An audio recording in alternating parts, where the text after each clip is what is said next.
Universal basic income. The United States does not explicitly guarantee a right to UBI. However, some argue it is essential for ensuring equality and a certain standard of living. Some see UBI as a way to have more equitable distribution of resources, aligning with the Equal Protection Clause. Another argument is that the government is responsible for reducing poverty. Implementing UBI could fulfill this duty. The idea of UBI has gained popularity throughout the years, but it is still extremely experimental, and there has been no full-scale implementation in the US. Countries like Iran and Mongolia have used partial UBI programs, and some US cities have experimented with it. However, a national UBI system still remains a topic of debate. There is currently no single federal law establishing UBI in the US. However, there are multiple local and statewide legislative efforts aiming to enact pilot programs. For example, the Stockton Economic Empowerment Administration provided monthly payments to residents beginning in 2019. On the other hand, acts like Iowa's House File 2319, which bans state-level UBI, work to prevent their implementation. The most critical executive action regarding UBIs would be determining their funding mechanism. These decisions would directly affect the overall feasibility of the program, as it must be financed via new taxes, cuts from existing programs, or a combination. Without a clear and sustainable source of funding, the UBI program cannot be implemented effectively. Although no major court rulings have been specifically about UBIs, the Supreme Court case Saenz v. Roe from 1999 ruled that the California law, which restricted welfare for people who recently moved there, was unconstitutional. This affects the criteria of who has access to UBI programs in the state with the most UBIs. Currently, the public opinion of UBI is very divided, leaning more towards opposition, with 54% of adults saying they would oppose the federal government providing guaranteed income and 45% of adults in favor of it. Support is strongest among younger adults, lower income groups, Black and Hispanic individuals, and Democrats, while older, especially white adults and Republicans, are more skeptical.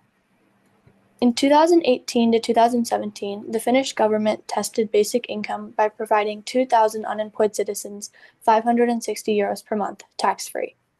According to Finland's official report, participants receiving basic income experienced lower stress, higher trust in government, and a better mental well-being in comparison to those not receiving basic income.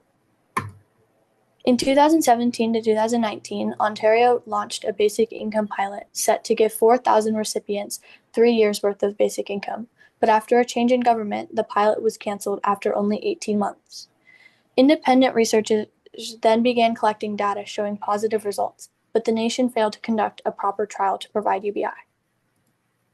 The Economic Security Project is a large public interest group that supports universal basic income by funding research, advocating for policies, and promoting targeted programs that address economic equality, especially in Black communities.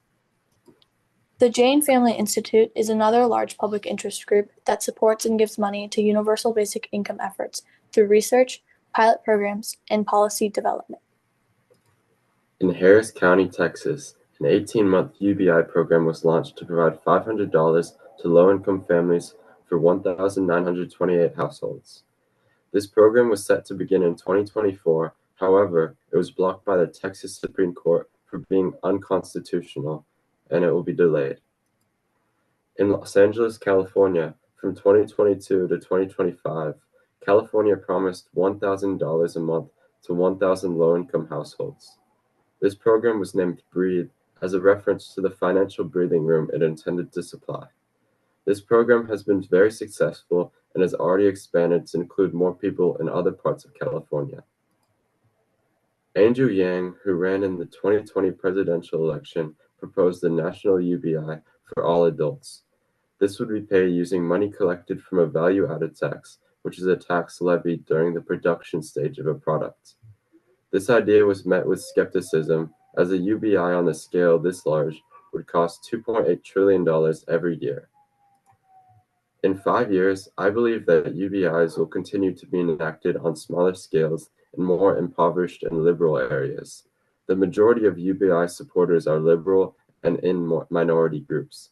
They are liked for the financial breathing room they provide, and many older and Caucasian citizens disapprove of them, shown through UBI approval surveys. Thank you for your time.